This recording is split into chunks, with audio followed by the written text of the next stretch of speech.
అందరికీ నమస్కారం. Welcome to Telugu wallet. రైతులకు గుడ్ న్యూస్. మనకు కాదండోయ్. ఏపీ ప్రభుత్వానికి సంబంధించి రైతులకు గుడ్ న్యూస్ చెప్పింది. అదేంటంటే ఏపీ ఫార్మ్ అండ్ స్కీమ్ ద్వారా రైతులకు 75,000 సబ్సిడీ అందిస్తుంది.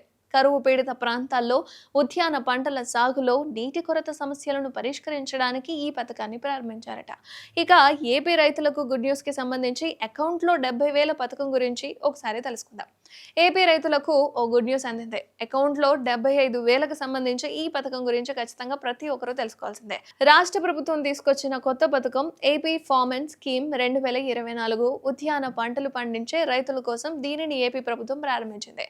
ఇక కరువు పీడిత ప్రాంతాల్లో ఉద్యాన పంటల సాగులో నీటి కొరత సమస్యలను పరిష్కరించడానికి ఆంధ్రప్రదేశ్ ప్రభుత్వం ఏపీ ఫార్మ్ అండ్ స్కీమ్ ను ప్రారంభించేసింది. ఇక నీటి లభ్యతకు సంబంధించి పెంపొందించడం, పంట దిగుబడిని మెరుగుపరచడం, నీటి నిల్వ కోసం ప్రారంభ ఫండ్లను సృష్టించే ఖర్చులను సంబంధించి సబ్సిడీ చేయడం ద్వారా రైతులు కొంచెం ఆర్థికంగా ఆదుకుంటారనమాట.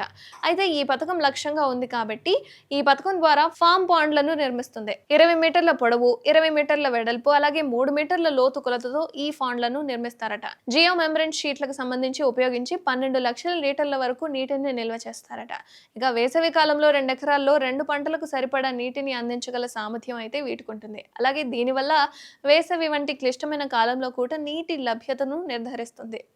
అండ్ పండు కావచ్చు, పూలు కావచ్చు, కూరగాయల పంటల దిగుబడిని కూడా మెరుగుపరచడంలో సహాయపడుతుంది. నీటి కొరత ఉన్న ప్రాంతాల్లో స్థిరమైన వ్యవసాయ పద్ధతులను ప్రోత్సహిస్తుంది. ఇక 50% రాష్ట్ర ప్రభుత్వం భరిస్తుంది కాబట్టి చెరువు నిర్మాణానికి మొత్తం ఖర్చు 1.50 లక్షలు, అంటే 1,50,00,000 కాగా రాష్ట్ర ప్రభుత్వం సబ్సిడీ ద్వారా 75,000 వస్తాయి. ఇక మిగతాది మనమే పెట్టుకోవాలన్నమాట. రైతు తన వాటా కింద 75,000 భరించాల్సి ఉంటుంది. కాబట్టి ఈ స్కీమ్కు అవసరమైన పత్రాలు ఏంటి అంటే ల్యాండ్ టైటిల్, పాస్ పుస్తకం ఖచ్చితంగా మీ దగ్గర ఉండాలి. అలాగే Aadhaar card, bank passbook and దరఖాస్తు ఫామ్. ఎలా దరఖాస్తు చేసుకోవాలి అంటే దరఖాస్తు ఫామ్ అనేది మీ సేవా కేంద్రాల్లో ఉంటుంది. మీ చుట్టుపక్కల ఉన్నా లేకపోయినా సరే, మీకు దగ్గరలో ఎక్కడున్నా సరే దరఖాస్తు ఫామ్ తెచ్చుకొని అండ్ దాన్ని తీసుకున్న తర్వాత దరఖాస్తు ఫామ్ను పూర్తి చేసి రైతు భరోసా కేంద్రం ఆర్బీకే ఇందులో సమర్పించాలి. అండ్ తర్వాత అధికారుల ధృవీకరణ తర్వాత చెరువులు తవ్వడం ప్రారంభించేసేయాలి. ఇక జియో మెంబ్రేన్ షీట్ను ఇన్స్టాల్ చేయాలి. దాన్ని ధృవీకరించిన తర్వాత 75,000 సబ్సిడీ నేరుగా రైతు బ్యాంకు ఖాతాలోనే జమ అవుతుంది. ఇక చూసారు కదా, 75,000 మీరు పెట్టుబడి పెట్టుకున్నారు అంటే కేంద్ర ప్రభుత్వం మీకు 75,000 మళ్ళీ ఎక్స్ట్రా పెట్టుబడి కింద ఇస్తుందన్నమాట.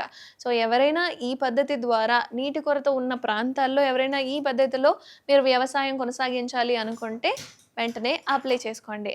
అండ్ మీ చుట్టుపక్కల వాళ్ళకి కానీ, మీకు కానీ, లేదా మీ కుటుంబీకులకు కానీ ఈ వీడియో అవసరమై ఉంటే వాళ్ళకి షేర్ చేసి సబ్స్క్రైబ్ చేయండి.